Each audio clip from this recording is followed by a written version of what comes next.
मध्य प्रदेश की शिवराज सिंह चौहान सरकार विश्व की सबसे ज्यादा घोटाले करने वाली सरकार है।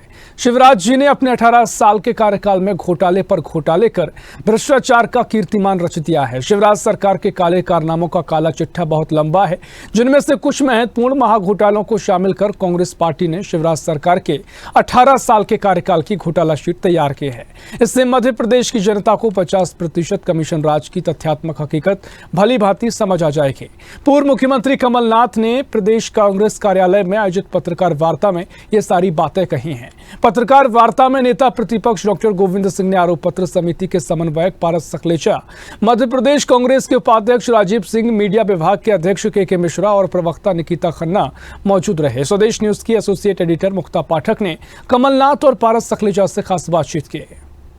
पूर्व मुख्यमंत्री कमलनाथ जी हैं, सर क्या कहेंगे आज आप जिस तरह से आपने चार्जशीट निकाला है? चार्जशीट निकाली है, ये चार्जशीट से सब जनता परिचित है, हमने तो इसे कंपाइल किया है। और आपने जिस तरह से शिवराज सिंह चौहान को एक नया नाम दिया, उस पर क्या कहेंगे? अब ये नाम मैंने नहीं दिया, ये नाम प्रदेश की जनता ने दिया है। क्या दिया है सर? ठगराज।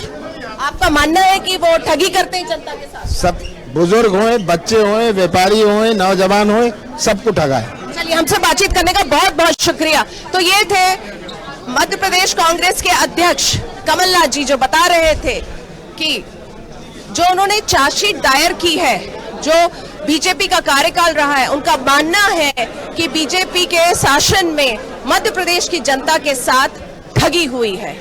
स्वदेश न्यूज के लिए भोपाल से कैमरामैन शैलेंद्र के साथ मुक्ता पाठक। स्वदेश न्यूज में इस वक्त मेरे साथ बातचीत के लिए मौजूद है पूर्व विधायक पारस सखलेचा जी। आज जिस तरह से कांग्रेस ने आरोप पत्र जो है उसको रिलीज किया है, उन्होंने कहा है कि मध्य प्रदेश की जो सरकार रही है वो भ्रष्ट रही है और लगातार जो है वो जनता को ठगती आई है। तो चलिए इस पे बात करते हैं।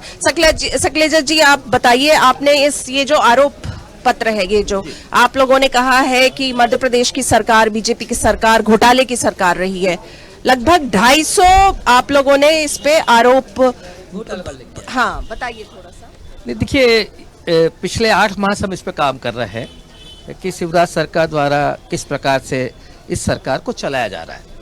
तो हमने 750 से ज़्यादा पॉइंट उसमें से सर्च किए, जिसमें से 250 से ऊपर पॉइंट, जो लगभग 350 के आसपास आ जाएंगे, फाइनेंशियल इन्वॉल्वमेंट के, जिसे हम घोटाला भ्रष्टाचार बोलेंगे, और शेष 500 पॉइंट उसमें मिसमैनेजमेंट और कुशासन, कुप्रबंधन के हैं।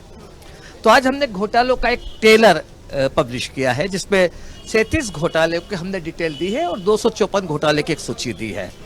शेष के बारे में हम आगे देंगे। और जो सबसे बड़ा बिंदु उभर कर आ रहा है इस घोटाले में, कि ये सारे घोटाले उन योजनाओं में हुए हैं जो योजना गरीबों के कल्याण के लिए, कुपोषण को दूर करने के लिए, या बच्चों को, गरीब बच्चों को शिक्षित करने के लिए, मजदूर संबल योजना के माध्यम से मजदूरों को सुधार करने के लिए उनमें हुए। और उसका ये दुष्परिणाम हुआ प्रदेश में कि गरीबों को मिलने वाला पैसा माफियाओं के पास चला गया और गरीबी और अमीरी के बीच में खाई बढ़ गई, जिसकी अभी रिपोर्ट आई है। तो ये सारे मिसमैनेजमेंट, जिस तरह से घोटाले किए गए हैं माफियाओं के माध्यम से, और सारे को संरक्षण है। जब हम घोटालों के ऊपर हम कोर्ट में और लोकायुक्त और ईओडब्ल्यू में शिकायत करते हैं, तो वो छोटे मोटे लोगों को पकड़ते हैं, एम्प्लॉय को, लेकिन जो मेन प्लानर है, जैसे व्यापम घोटाले में हुआ, उन्होंने पैसे देने, परीक्षा देने वाले को पकड़ लिया, परीक्षा पे बैठने वाले को पकड़ लिया, उनके बीच में सेटिंग कराने वाले को पकड़ लिया, पर उन्होंने कभी, उस वक्त मुख्यमंत्री जी शिवराज जी चिकित्सा शिक्षा मंत्री थे, उनके संज्ञान में ज्ञान था, कभी उनसे पूछताछ की, कभी चीफ सेक्रेटरी से पूछताछ की, कभी प्रिंसिपल सेक्रेटरी चिकित्सा शिक्षा से पूछताछ की। तो ऐसा हर घोटाले में हुआ।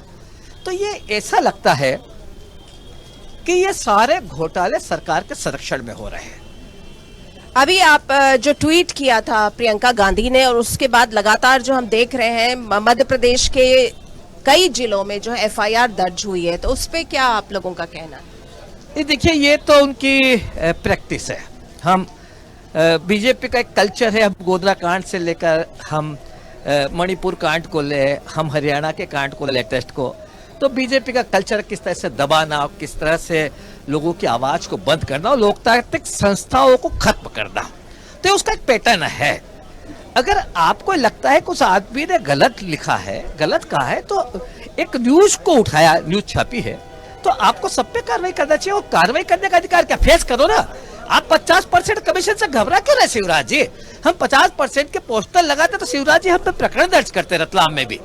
तो आप इतने घबरा क्यों रहे हो? आइए ना, फेस करें ना। हम कह रहे हैं 50% कमीशन ले रहे हो, तो आप बोलिए कि हम कहाँ ले रहे हैं, बताइए, हम सिद्ध करेंगे आप ले रहे हो।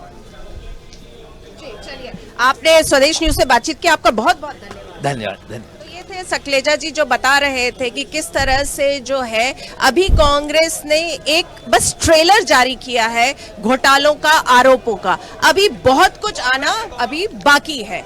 स्वदेश न्यूज के लिए भोपाल से कैमरामैन शैलेंद्र के साथ मुक्ता पाठक। ऐसे ही वीडियोस को लाइक, शेयर, फॉलो और YouTube को सब्सक्राइब कर बेल आइकॉन दबाना ना भूलें और ताज़ा अपडेट्स के लिए हमारी वेबसाइट swadeshlive.com पर जरूर जाएं।